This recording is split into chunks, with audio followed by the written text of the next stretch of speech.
Schools and youth workers know it's important to engage families to improve young people's outcomes. But how? And what about in remote environments? Liz Smith shares the tools the Broadening Horizons team provide, what works and what they've learned. The activities that we have that are conducted at home, they align with the Broadening Horizons learning model, so they're designed to be deployed throughout the term. There's 2 Q&A activities, so the idea is that the child or young student sits down with their parent, carer, uncle, older cousin, whoever, and asks them what their opinions are of 2 topics in those questionnaires. So the first topic is projects.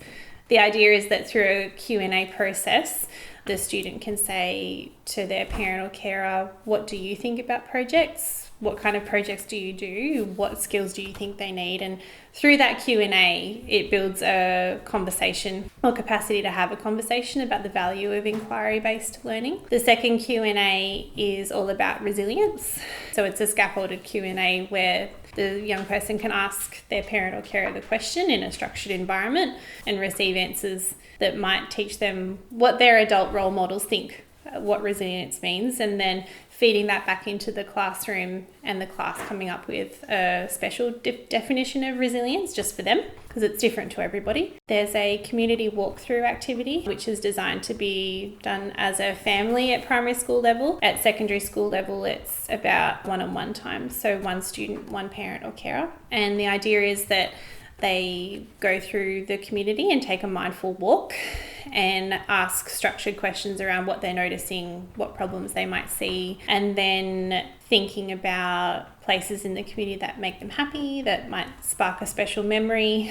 So it's all about building a connection to place and the ability to engage mindfully, and that's, putting the phone away and just walking around, but then coming back to the classroom and bringing the answers back for a reflection activity. And then the last at-home activity is a family reflection challenge, and I've received some feedback that it might be a little bit too long, so we might cut it down.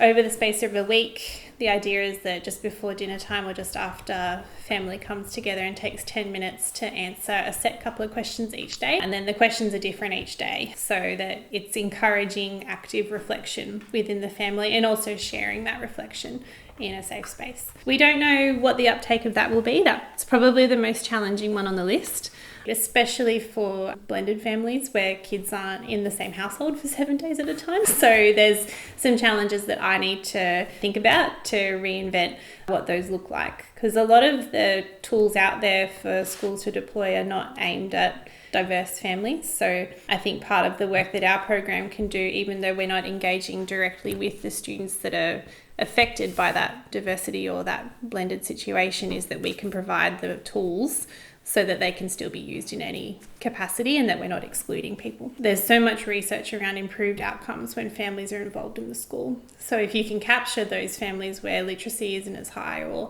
engagement hasn't been historically that great, that means that you're already kicking a goal once you've engaged that family.